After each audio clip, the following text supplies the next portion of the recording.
Alors, qu'est-ce que je fais même?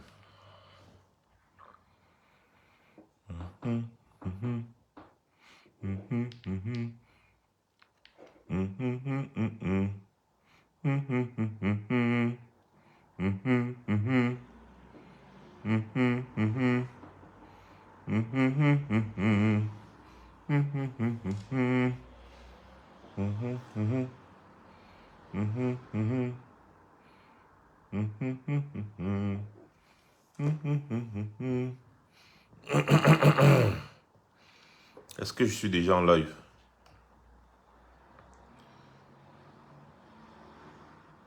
Bonjour, hein. Si je suis déjà en live, faites-moi signe en commentaire parce que je ne vois pas encore si je suis en live ou pas, hein. Voilà. Oh yes. Donnez-moi 2 secondes, les gars. Si vous êtes déjà connectés, commencez le partage. J'ai un petit message à passer. Parce que c'est bien de critiquer, mais si on passe un message dans la critique, ce sera toujours une bonne chose. Voilà. Donc,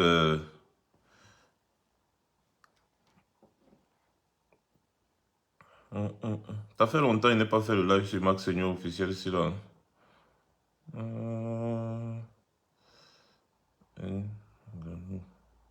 Voilà.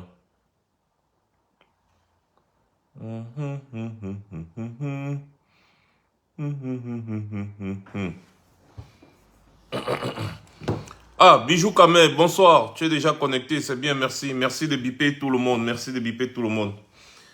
Merci de biper tout le monde. Ok. Partager maintenant. C'est fait. Merci de biper tout le monde, Bijou. Bijou, merci beaucoup. J'espère que tu vas bien. J'ai un petit message à passer à notre compatriote là, qui est en train de faire un gros buzz avec son combat ce soir. Donc, il faut vraiment lui passer un message parce qu'il ne faut pas qu'il oublie ou alors qu'il dise qu'il n'était pas au courant. Donc, partagez-lui le message aussi. Il faut qu'il se comporte bien. Voilà. Donc, pour qu'il se comporte bien, nous devons l'aider à bien se comporter. Nous devons l'aider à bien se comporter. Et vous savez que moi, je ne mâche pas mes mots. Il doit dignement nous représenter. Nous, les Camerounais, il doit dignement nous représenter. Et il y a une façon de représenter un peuple, surtout un peuple opprimé. Et je vais vous expliquer ici. La façon la plus simple. Ce n'est pas sorcier, hein? Beaucoup l'ont fait avant lui. Donc pourquoi pas lui? Même Tyson Fury l'a fait. Tyson Fury avec qui il va combattre là, l'a fait. Donc pourquoi pas lui? Faut qu'on arrête un peu de se cacher dans les émotions africaines. Et qu'on prenne nos couilles en main. Excusez-moi, faut pas qu'on me bloque le direct. Faut pas qu'on me bloque le direct. Ok, that's great. Cool.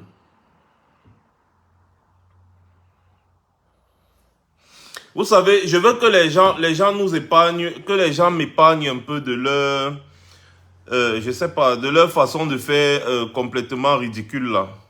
Je n'ai pas envie de dire des gros mots ici, mais je pense qu'il y a beaucoup de Camerounais ont un gros problème au niveau de la compréhension du texte. C'est-à-dire ils ont un sérieux problème avec la compréhension. Et il faudrait que, à chaque fois que quelqu'un fasse une sortie, qu'il explique aux Camerounais que personne n'a un problème particulier avec un individu. On a un problème avec un système. Donc les individus qui passent leur journée sur les réseaux sociaux à venir insulter les gens qu'ils ne connaissent pas là doivent savoir qu'ils sont insignifiants. Quand on parle des sujets, c'est-à-dire des sujets, on ne parle pas d'eux. Donc on ne parle pas des sujets qui sont des gens, des sujets d'un roi dans un royaume, non. On parle d'un système, Et le système là englobe tout le monde. Vous voyez un peu, le système englobe tout le monde. Donc, on ne parle pas de quelqu'un en particulier. Parce que les Camerounais aiment toujours prendre les affaires et faire de ça des affaires personnelles. Et c'est pour ça qu'on les ridiculise toujours partout où ils s'en vont. Parce qu'ils croient qu'ils sont toujours plus importants que tout le monde. Oh que non. Oh que non. Malheureusement. Bon, c'est vrai qu'à une époque, les Camerounais étaient importants en Afrique, mais aujourd'hui, quand tu dis je suis Camerounais, on dit Aka, petit peureux mendiant. Et donc, aujourd'hui encore, bonsoir une fois de plus.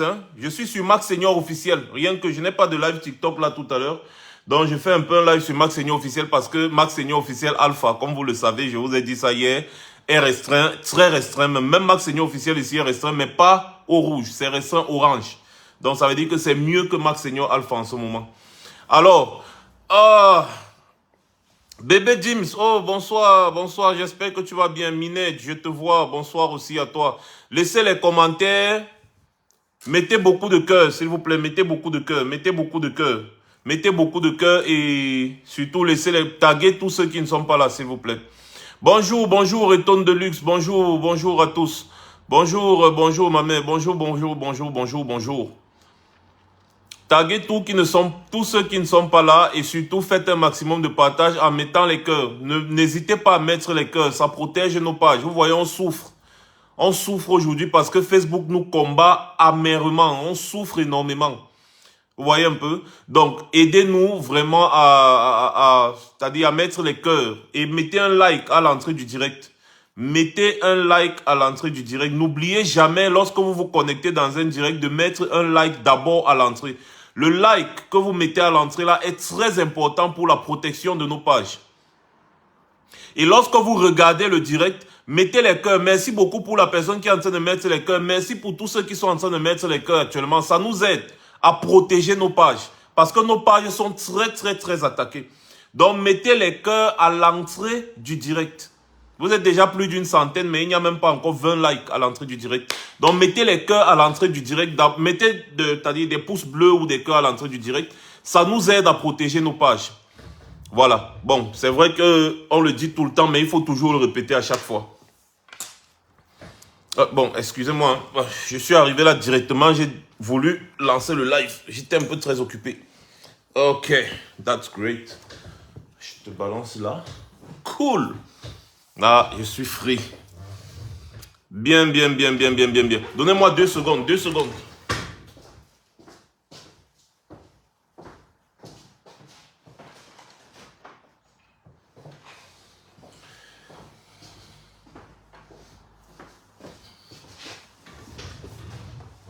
Ok.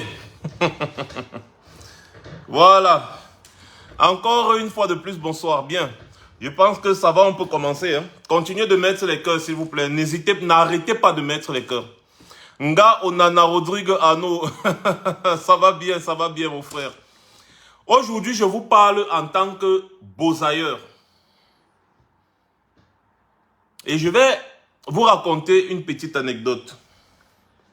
Pour ceux qui ne me connaissent pas, j'ai fait le même chemin que Francis Ngannou. Sauf que lui, il est parti par le Maroc. Moi, je suis parti par la Libye. Mais nous tous, on a pris la mer Méditerranée. Vous savez quelle a été la première... Je ne sais pas. Mon aura est vraiment très fort. Pourquoi? Parce que le bateau italien qui est venu nous sauver dans la mer, le bateau italien qui est venu nous sauver dans la mer a vu ma façon de faire. Parce que quand je ne vais pas vous raconter toute la traversée, je vous prends juste au moment où on est venu nous sauver dans la mer. Après avoir passé toute une journée, toute une nuit et toute une journée, on était perdus. Avant le bateau même, il y a d'abord un avion de reconnaissance qui est passé, qui nous a localisés. Ensuite, c'est un hélicoptère qui est venu planer au-dessus de nous. Et après l'hélicoptère, c'est le bateau des gardes-côtes italiennes qui est venu, n'est-ce pas, nous sauver en mer. La façon que les Zodiacs des gardes-côtes italiennes viennent, ils sont venus de mon côté. Vous voyez un peu, parce que notre bateau était droit comme ça. Le grand navire était en face de nous et les petits Zodiacs sont venus de côté. N'est-ce pas, pour nous accrocher et nous tirer jusqu'au bord du bateau où on pouvait entrer. Et pour entrer dans le navire, c'était haut, donc il fallait porter les gens.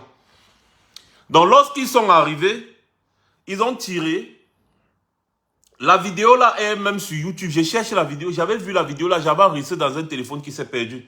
On voit très bien notre sauvetage. On me voit très bien dans la vidéo là. Et on voit ce que je fais dans la vidéo là. Donc quand ils sont arrivés, la première des choses qu'ils ont fait, c'est qu'ils disent aux gens de ne pas paniquer. Sauf qu'il y avait des jeunes gars, il y avait beaucoup de jeunes gars là, tout ça. Il y avait des gars de toutes les nationalités, les Guinéens, les Maliens, tout. Il y a des jeunes gars qui ont voulu s'agiter. Il y a un parmi eux. Quand on a lancé les gilets de sauvetage dans notre Zodiac qui était déjà en train de couler, hein, il y a un qui a commencé à vouloir discuter. La gifle que j'ai donnée au gars là, il s'est assis et il n'a plus parlé. On a des femmes, on a des enfants, on a des jeunes filles. Mais vous voyez un gaillard qui se lève, il veut venir discuter les gilets de sauvetage avec les femmes et les enfants. La gifle que je lui ai donnée, tout le monde a déposé les gilets, tac, ils sont restés tranquilles. J'ai dit que les premières personnes à quitter ce Zodiac, c'est les femmes, les enfants, les femmes les plus vulnérables. Dans notre bateau, il y avait une jeune fille qui était un peu bossue, qui était vraiment, elle était déjà presque dans le coma. Le coma silence. On veut couper, vous voyez, on veut couper mon live là. S'il vous plaît, mettez beaucoup de cœur, je vous en prie. Mettez beaucoup de cœur, s'il vous plaît. Mon live veut déjà se couper. Ah oui, Minel, je ne blague pas. Hein. Si vous me voyez dans des situations, c'est très important, je ne m'amuse pas. Elle était dans le coma, donc il fallait sauver les plus vulnérables. Je me suis imposé comme d'habitude. Et je me suis rassuré de distribuer les gilets de sauvetage à tous ceux qui étaient vulnérables. Deuxième point, il fallait monter dans le navire. Les sauveteurs sont arrivés. Quand ils sont arrivés, ils nous ont tirés jusqu'au bord du navire. Il fallait faire sortir du navire les personnes vulnérables en priorité. Vous savez ce que j'ai fait? C'est moi qui les portais. Ils sont nombreux là encore qui me suivent sur mes pages et tous. Il y en a qui étaient même venus commenter pour dire. Parce qu'il y a une période où les gens m'accusaient des histoires à dormir debout. Bon, c'était un montage du régime de Yaoundé. C'est moi qui portais, j'ai porté tout le monde. Je dis bien que j'ai porté, c'est moi qui portais les gens qui les soulevaient. Je les portais, je les soulevais. Je les portais, je les soulevais. Pour les mettre dans le navire. Toutes les femmes, j'ai dit toutes les femmes et les enfants qui étaient dans notre Zodiac, c'est moi qui les ai portés et les soulevés. Il y avait encore la vidéo là sur YouTube. La vidéo là, si on cherche ça en 2016, en septembre 2016. Plus précisément le 12 septembre, 12 ou 13 septembre comme ça là. Parce qu'on est arrivé en Italie même le 14 septembre. C'est moi qui les portais. Et quand j'ai agi comme ça, en aidant les autres, les gars de côte italienne la voyaient. Lorsque nous sommes tous montés sur le bateau, et qu'il fallait parler, n'est-ce pas, au nom des personnes, c'est-à-dire des personnes qu'ils ont sauvées, c'est-à-dire des personnes qu'ils ont sauvées partout, c'est vers moi qu'ils venaient. Donc, c'est-à-dire, comme ça, là, ils ont vu en moi un leader. Tout simplement. Donc, quand il fallait parler de n'importe quoi, il y a le capitaine des gardes côte là qui était dans le bateau. C'est vers moi qu'il venait. Quand les chaînes de télévision sont venues pour interviewer tout, c'est toujours moi qu'ils ont appelé. C'est toujours moi qu'ils ont appelé. C'est passé à la télévision italienne, tout. Et vous savez quelle a été ma première réaction quand je suis arrivé, quand j'étais en sécurité, avec ce que j'ai vu pendant la traversée en Libye, au Niger, toute la souffrance que j'ai vue, j'ai vu des morts en Libye, j'ai dit mais donc c'est comme ça que les Africains meurent sur cette route? Plus jamais. Et je ne peux jamais conseiller un proche de prendre cette route parce que tu quittes de chez toi en tant qu'être humain. Déjà que tu es un survivant dans ton propre pays, mais quand même tu es encore un être humain. Tu quittes, tu arrives quelque part dans un pays, dans des pays où on te traite moins qu'un animal. Je vous parle des choses que j'ai vues. Quelqu'un arme la Kalachnikov, il tire sur le pied de quelqu'un juste parce que la personne est noire. Pour rien comme ça là. Ils s'amusent. Et eux, les Libyens, ça les fait rigoler. Ça les fait rigoler, ça les fait marrer. Vous voyez un peu? J'ai vécu tout ça. J'ai vu de mes propres yeux comment on arme et on tire sur quelqu'un, sur les pieds de quelqu'un et on l'abandonne en plein désert. C'était pourquoi? C'est pour qu'il meure. On tire sur les pieds de quelqu'un, on l'abandonne en plein désert. C'est pour qu'il meure. J'ai vu tout ça. Et lorsque je suis arrivé en sécurité, après avoir traversé tout ça, notre bateau était déjà en train de couler parce que j'avais un démembré jaune et j'avais un t-shirt au-dessus. Quand notre bateau a commencé, l'eau a commencé à entrer dans notre bateau, j'ai retiré mon t-shirt et avec plusieurs gars, on essayait de retirer l'eau pressée, tout ça. Dans notre Zodiac, autant pour moi. Donc j'ai vécu tout ça, j'ai vu des gens dans une souffrance absolue. Dans notre Zodiac là, si quelqu'un allumait la cigarette à côté, c'était fini pour nous parce que l'essence était partout. Ça brûlait les pieds des gens, tout ça. Donc j'ai vu toutes ces souffrances là avec tout le temps que j'ai passé en Algérie. J'ai vu comment on maltraitait mes frères, mes propres frères. J'ai vu comment même au Niger, les Touaregs, tous ces gars, les Touaregs, les Arabes choix du Niger là, comment ils nous traitent avec les chicottes. Or, les gens ont payé, ils ont donné de l'argent. Mais la façon qu'on les traite avec les chicottes, on les chicote. Moi, dans la voiture, si on empile les uns sur les autres, d'autres s'asphyxient, il faut les réanimer quand on arrive à destination, alors qu'ils ont payé de leur argent pour prendre ces transports. J'ai vu tout ça. Vous savez quelle a été ma première réaction quand je suis arrivé en Italie, donc comme je disais, c'était de dénoncer tout cela. C'était de dénoncer tout cela. Je ne parlais pas italien, je venais d'arriver. Mais j'ai fait des colloques, j'ai rencontré des prêtres, je suis allé jusqu'au Vatican parce que j'avais un parrain là-bas en Italie. Parce que quand je suis arrivé en Italie, bref, j'avais un parrain, puis on nous a donné à une association d'aide aux migrants. Et dans l'association là, il y avait un homme qui était... C'est-à-dire, je ne sais pas où, on appelle ça comment, là, il travaillait, il était tout le temps au Vatican et tout ça. Donc, il m'a amené là-bas. J'ai rencontré des gens, j'ai parlé. J'ai parlé avec Matteo Salvini. J'ai parlé de la situation de mes frères là. Et j'ai compris que les gens qui créaient cette situation, eh bien, c'était les chefs d'État qui étaient dans nos différents pays. Parce qu'à un moment, il y avait tellement d'entrées que les Italiens ont décidé de financer la Libye à hauteur des milliards d'euros pour bloquer les migrants. Je leur ai dit que ce n'est pas la bonne solution. Parce que je sais ce qu'on fait à mes frères là-bas. Et vous ne pouvez pas en vouloir à tous ces jeunes Africains que vous voyez traverser le désert et la Méditerranée. C'est parce que ces jeunes n'en peuvent plus dans leurs différents pays. Ils n'en peuvent plus. Il y en a qui sont persécutés, il y en a qui sont c'est-à-dire qui misèrent tellement qu'ils préfèrent mourir ailleurs que de continuer de misérer dans leur pays. Tout ça à cause de la mal-gouvernance, à cause de la dictature qu'il y a dans nos différents pays qui crée la pauvreté et la guerre. Parce que la pauvreté et la guerre, c'est l'essence, c'est ça qui nourrit l'immigration clandestine. Et avec ce que j'ai vu en route là, je ne voudrais pas que mon propre frère prenne cette route. Je me suis directement engagé dans ce genre de combat. Avant même de m'engager à fond dans le combat du Cameroun, parce que je m'engage dans le combat du Cameroun à fond quand le grand-père Sadina commence la guerre au Nozo. Mais avant ça, j'étais déjà dans ce combat-là. J'ai fait plusieurs colloques où je parlais de ce qu'on vit quand on est migrant clandestin et surtout de la dictature qu'il y a dans nos différents pays. Et que si on veut stopper l'immigration clandestine, il va falloir mettre à nu tous ces dictateurs.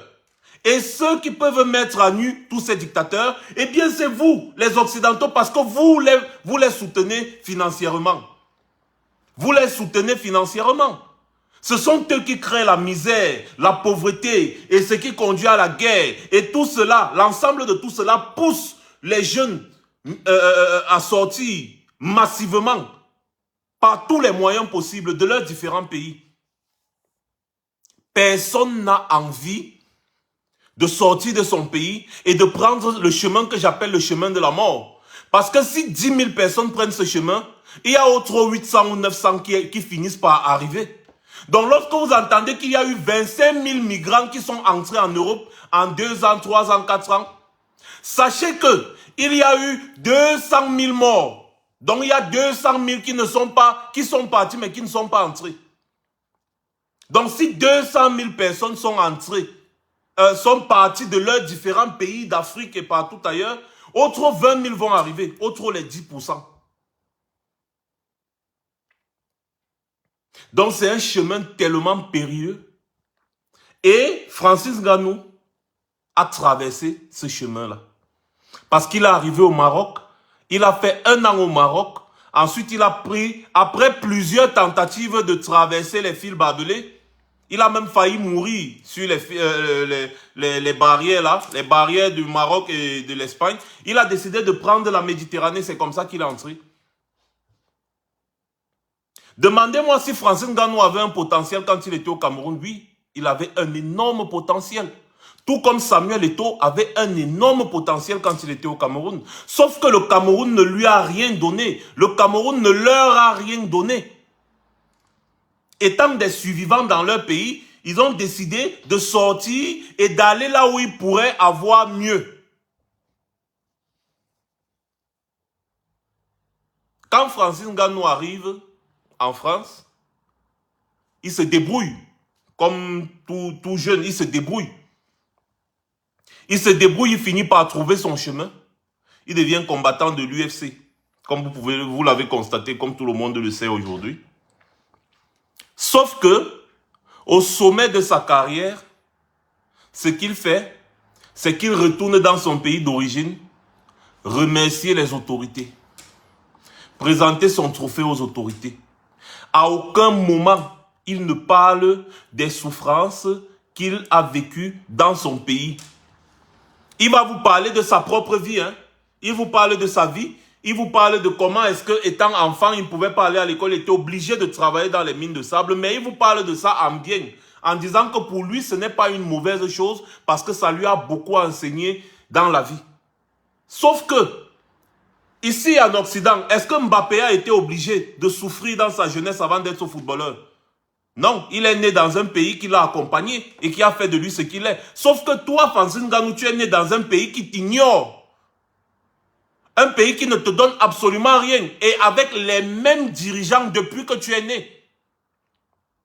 Depuis qu'il est né, Paul Biya est au pouvoir.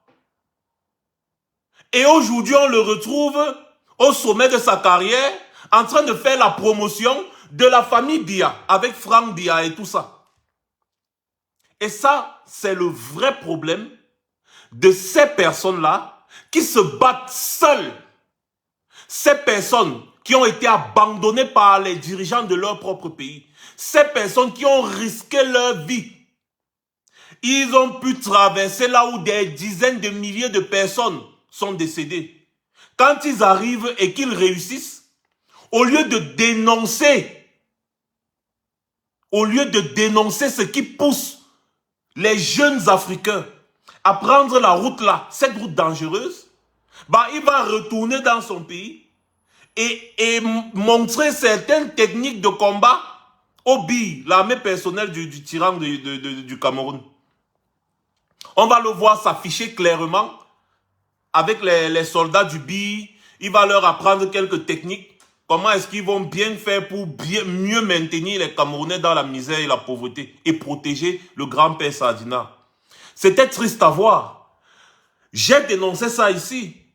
Et après, on a mis ça sous le coup de l'ignorance. Parce que tout ça aussi, c'est l'ignorance. Malheureusement. Mais sauf qu'on ne va pas toujours passer le temps à mettre tout sur le coup de l'ignorance.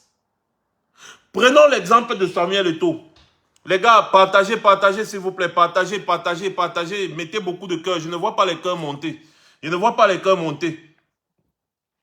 Je ne vois pas les cœurs monter. Prenons le cas de Samuel Eto'o. Samuel Eto'o, talentueux de son état, j'ai dit talentueux de son état, n'a pas eu sa chance au Cameroun. Il n'a pas eu sa chance. Il a été obligé de venir en Europe errer, forcer. Et quand il a pu enfin s'exprimer, exprimer son talent, il a atteint les sommets du football. Il a atteint les sommets du football. Et quand il atteint les sommets du football, qu'est-ce qu'il fait? Il retourne au Cameroun soutenir les personnes qui ne lui ont strictement rien donné. Pendant qu'il y a la guerre dans une partie de son pays, il se lève, il porte ses pieds, il part dans cette partie du pays, dit que tout va bien, il est en train de manger le soya, sans garde du corps. Sauf que, il y avait des gardes du corps, mais il a demandé à la personne qui le filme de faire un angle seulement sur lui, alors qu'il y avait tout un contingent du BI en train de le protéger. Ça, c'est ce qu'on appelle de la fausse propagande au profit du grand-père Sadina de Yaoundé.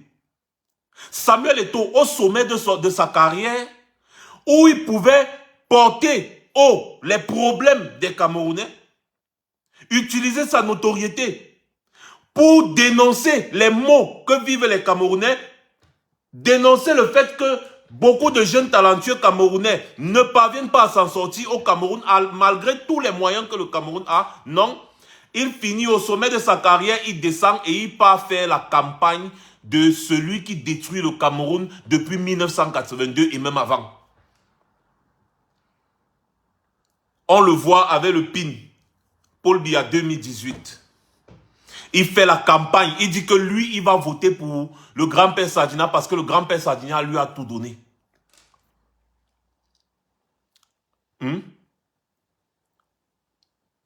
Au sommet de sa carrière, alors que nous l'avons soutenu. Quand il jouait des matchs, même si c'est à 1 h du matin, les gens sont là, on le soutient.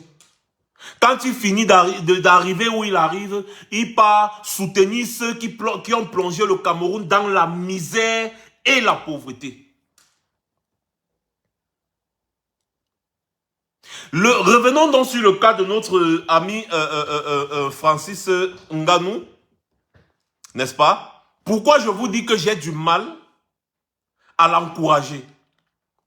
Eh bien, c'est parce que vu ses postures ces derniers temps, j'ai compris que tous les lauriers qu'il va récolter là-bas, il va aller faire profiter ça au régime dictatorial de Yaoundé.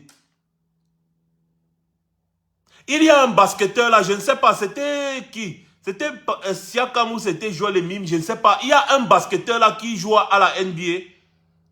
Le ministre des Sports l'a invité, il a dit je ne viens pas, je viens faire quoi? Vous êtes qui pour moi? Cache, hein? Il a dit qu'il ne part pas à l'invitation du ministre des Sports au Cameroun. Il est parti au Cameroun rendre visite à ses parents. Dès qu'il finit, il rentre. On a vu une vidéo là où sur Instagram où le gars disait que il wanda même sur les gens là. Les gens ne lui ont rien donné. Il a voir au Cameroun pour arriver où il est arrivé. Et quand il arrive là-bas, ils veulent venir lui donner des prix. Ils veulent se filmer avec lui. Ils veulent faire des trucs. Il n'a rien à faire de ça. C'était Siakam, merci beaucoup. Il a dit que je pars au rendez-vous du ministre là. Pourquoi? Je ne pars pas. Il me sert à quoi? Le gars est venu là, il a fini son séjour au Cameroun, il a rendu visite à ses parents, il est rentré. Ça, c'est un homme honorable. Parce qu'il sait que ces gens-là l'invitent pour profiter de sa notoriété. Mais malheureusement, vous allez voir un Francis Ngannou qui va partir la première fois où vraiment Fram Biya s'affiche en public. Il part s'afficher avec Francis Ngannou et Mbappé. Vous pensez que c'est pour rien? C'est des campagnes politiques. Il utilise l'image et la notoriété de Francis Ngannou pour faire la campagne politique. Et Francis Ngannou est content de partager ça sur sa page. Et quand il partage sur sa page, des millions et des millions de followers comprennent que le fils du président camerounais soutient Francis Ngannou. C'est-à-dire, c'est ça. Les mêmes gens qui ont créé la misère, la pauvreté, qui t'a poussé à aller vers le suicide. Parce que tu as eu la chance de ne pas mourir. Tu arrives, tu réussis, et tu reviens leur donner tous tes mérites. Je reviens encore compléter mon argumentaire avec le dernier combat de l'UFC. Koumarou Ousmane contre un autre combattant là qui a un peu les oreilles en genre. Il a battu Koumarou Ousmane l'autre jour.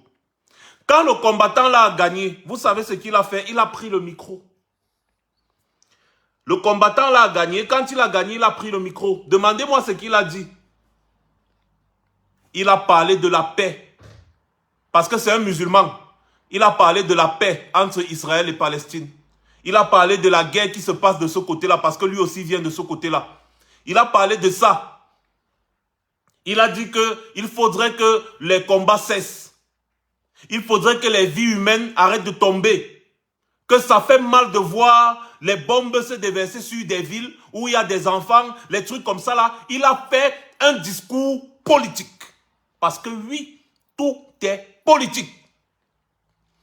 Le meilleur ami de Ngannou à l'UFC, Israël Adesanya, c'est aussi un champion de l'UFC, je crois des poids moyens, hein, si je ne me trompe pas. Israël Adesanya, c'est un Nigérian. Israël Adesanya, à plusieurs reprises, a pris la parole en public pour dénoncer les maux que vivent les Nigérians, autant pour moi, au Nigeria. Quand il y avait des problèmes où les policiers tabassaient les Nigérians, tout ça, où il y avait des manifestations et tout. Israël Adesanya, combattant de l'UFC, a pris la parole et a dénoncé ça. Il y avait des problèmes politiques aussi. Ici, en Europe, plusieurs combattants de l'UFC ont parlé dans l'Hexagone parce que c'est des moments spéciaux. On me dit des moments spéciaux. Non, c'est des moments spéciaux. Il y a des millions de personnes qui regardent ces combats. Et les gars profitent de l'audience pour passer le message. Vous pensez que Mohamed Ali, il n'est pas le plus grand boxeur de tous les temps. Mais on parle de Mohamed Ali jusqu'aujourd'hui. Pourquoi? Parce que Mohamed Ali était engagé dans les causes sociales. C'était un ambassadeur des causes sociales. Comme notre Longuet au Cameroun.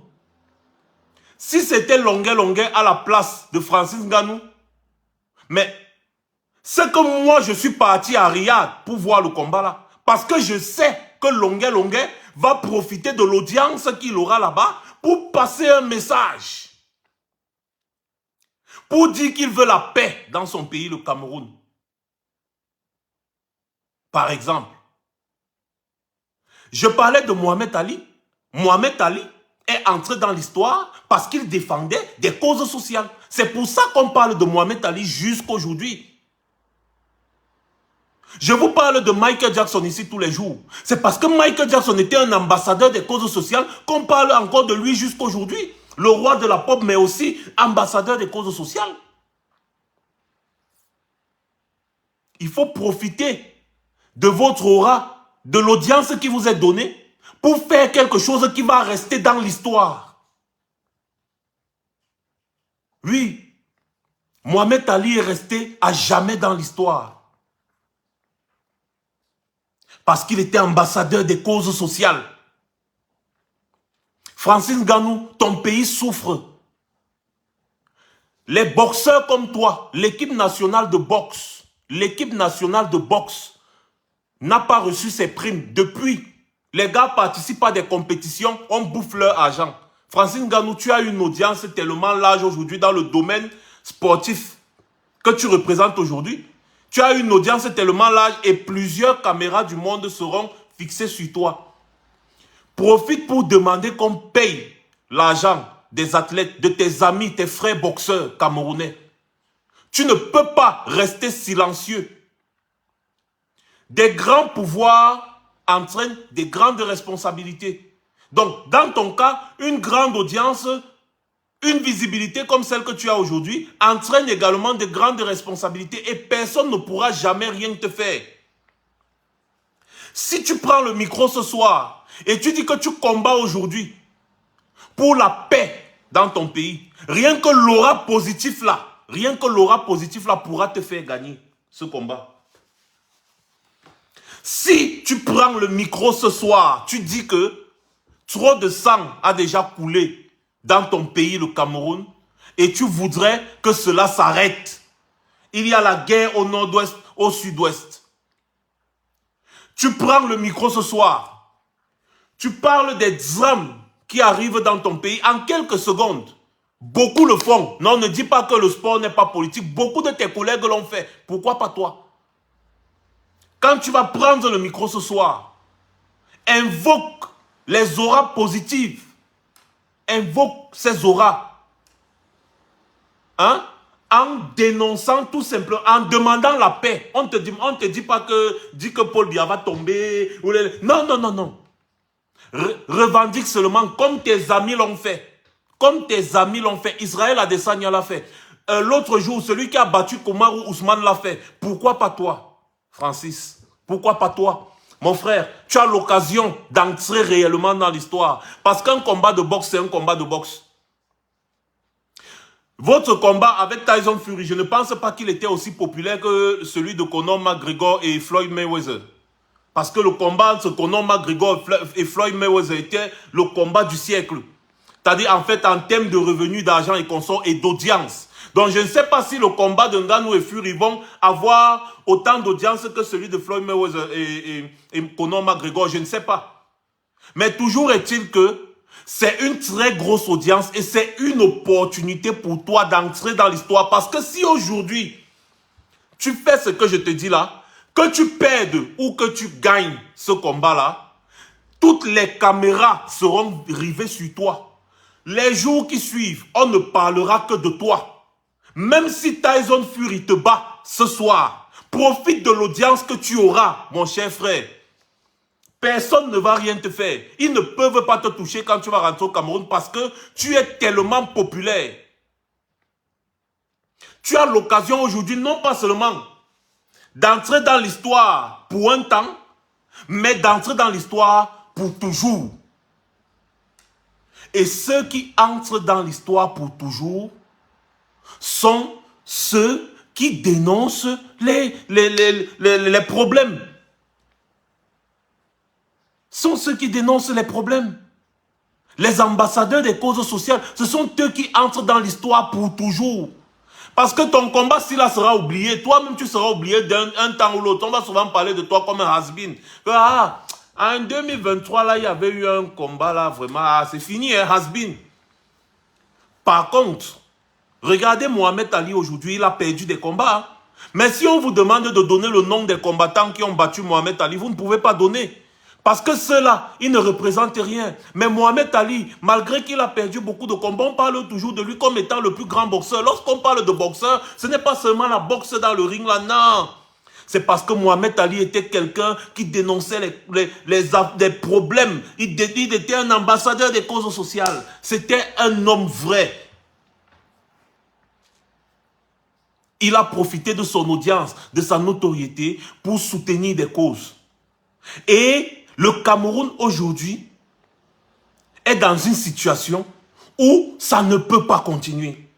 J'ai suivi l'interview sur Brut où le journaliste te dit que le travail des enfants n'est pas autorisé, ce n'est pas une bonne chose. Toi, tu dis que c'est une bonne chose. Toi, Francis Ngannou, tu dis que le travail des enfants, c'est une bonne chose.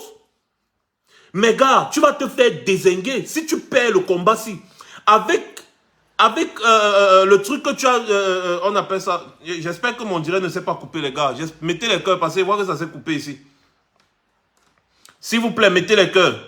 Avec l'interview que j'ai vue là, Francis Ngannou, ton interview que j'ai suivie sur Brut tout à l'heure là, où tu dis que pour toi, le travail des enfants, ce n'est pas une mauvaise chose parce que toi, ça t'a formé, ça t'a aidé, machin, truc là. C'est très grave. Parce que quand tu vas perdre si jamais tu perds le combat de ce soir, les gars vont aller rebobiner toutes ces histoires-là et mettre ça sur ton dos à vie. On va voir un Francis Ngannou qui fait un reportage à Brut où il dit que pour lui, le travail des enfants n'est pas une mauvaise chose. Donc toi, Francis Ngannou, tu trouves normal qu'à 9 ans, tu travaillais dans les mines de sable et le journaliste te dit mais le travail des enfants, c'est une mauvaise chose. Tu dis non, c'est une bonne chose parce que ça t'a formé, ça t'a rendu dur, ça t'a amené là où tu es aujourd'hui. Mais mon frère, easy, hein, Moula, attention. Attention, fais gaffe. Tu ne connais pas les blancs-ci. Les gars peuvent coller une étiquette sur toi à vie. Tu as eu l'occasion là de dénoncer le travail des enfants au Cameroun, mais tu ne l'as pas fait. Pourtant, tu sais que Brut, c'est l'une des chaînes les plus suivies sur la planète. Tu étais sur Brut.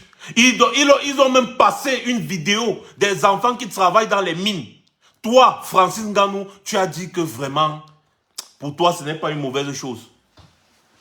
Hein? Que pour toi, ce n'est pas une mauvaise chose. Attendez un peu. Est-ce que normalement, je devais sauvegarder la vidéo là. Je ne sais pas où je l'ai mise. Mais je pense que je vais vous faire passer ça ici. C'est une faute de communication grave.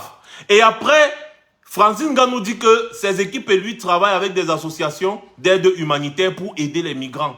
Mais non, ça c'est ce qu'on appelle les aides superficielles. Parce que tu fais ce que les gens font depuis des années. Par contre, tu peux utiliser ton audience pour dénoncer même la dictature en Afrique. Parce que là, tu vas t'attaquer aux causes. Tu ne vas pas t'attaquer aux conséquences. Parce que les causes de l'immigration clandestine, c'est les dictatures en Afrique. Donc, tu ne vas pas laisser les causes et t'attaquer aux conséquences. C'est un peu comme si on ouvre un robinet, tu passes ton temps à vider le fût en dessous. Mais tant que le robinet n'est pas fermé, l'eau va continuer de remplir le fût. C'est ce que les associations, les ONG, toutes ces ONG-là font depuis des années. Mais il y a de plus en plus de migrants. Pourquoi? Parce que personne d'entre eux n'ose s'attaquer aux vrais problèmes. C'est pour ça qu'il y a de plus en plus de migrants. Alors si toi, Francis Ngannou, tu viens aujourd'hui et tu veux faire la même chose que les gens font depuis des années, bah ça sert à quoi? Ça sert à quoi? Ne le fais pas, sinon tu vas te noyer puisque tes actions ne seront pas vues, étant donné qu'il y a tellement de personnes qui font la même chose que toi. J'ai dit aujourd'hui que il m'est très difficile de t'envoyer mes encouragements. Il m'est très difficile parce que je sais qu'après, tu seras accueilli en grande pompe par le grand-père Sardina et tous ces sbires là-bas au Cameroun. Ils vont utiliser ton image, comme ils l'ont toujours fait d'ailleurs, pour redorer, eux, leur image. Ne leur donne pas cette occasion. Parce que si aujourd'hui tu prends seulement le micro et tu parles de tes frères, tes amis boxeurs au Cameroun, qui ne sont pas payés, alors qu'ils partent faire des compétitions internationales, tu auras marqué un coup très sérieux. Si tu parles de tes amis athlètes, d'autres ont dénoncé là, les bodybuilders camerounais là, ils ont dénoncé qu'on a détourné tout leur argent. Tu es athlète comme eux, tu devrais porter leurs problèmes. C'est comme ça qu'on devient une légende. Tu peux être un personnage dans l'histoire, hein, tout comme nous. Moi, je suis un personnage dans l'histoire parce que mes œuvres parlent d'elles-mêmes.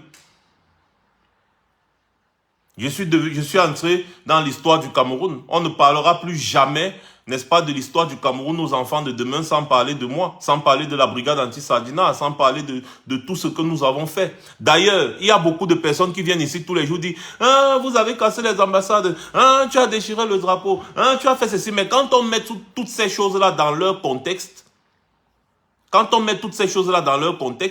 eh bien, on se rend compte que c'était des actes politiques bien calculés. Aujourd'hui, il y a des livres, des écrivains qui écrivent des livres où on parle de moi.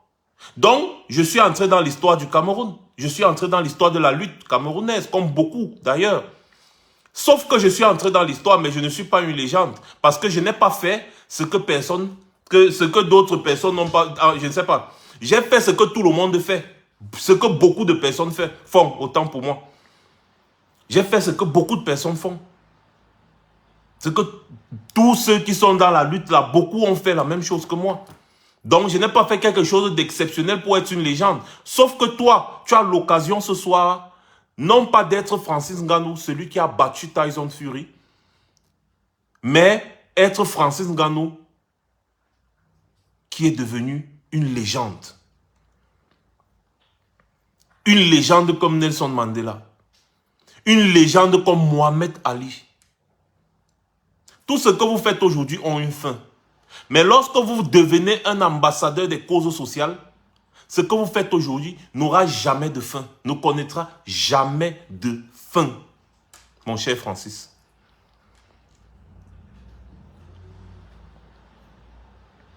Voilà pourquoi je dis, il ne suffit pas de boxer. Les gens applaudissent. On vous filme, on vous donne une audience et tout ça. Mais il faut profiter de l'audience qui vous est donnée là pour faire quelque chose qui va rester à jamais dans l'histoire. Parce que boxer là, beaucoup l'ont fait avant vous et aujourd'hui, c'est fini. Hein. Mais Mohamed Ali est resté dans l'histoire parce que lui, il a fait quelque chose d'exceptionnel. Boxer, c'est pas exceptionnel. Vous êtes des boxeurs professionnels, donc vous faites votre travail. Hein? Voilà.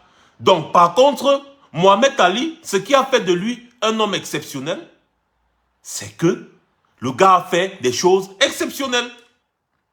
Pourquoi pas toi? Tu es trop petit pour devenir le Mohamed Ali des temps modernes? Je ne pense pas. Tu es déjà arrivé au sommet du monde des sports de combat.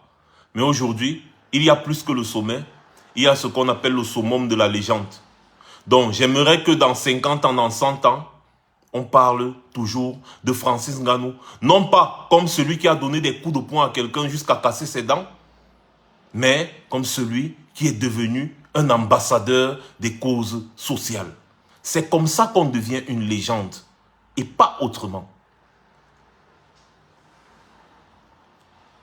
J'espère que pour cette fois-ci, j'ai été clair. Sur ce, merci d'avoir été nombreux à me suivre. Merci de partager massivement cette vidéo. Merci de vous abonner à mon compte TikTok et YouTube, Max Senior officiel. Et, bien évidemment, passez une bonne soirée. C'était Max Senior, comme je disais. Je reviendrai très certainement.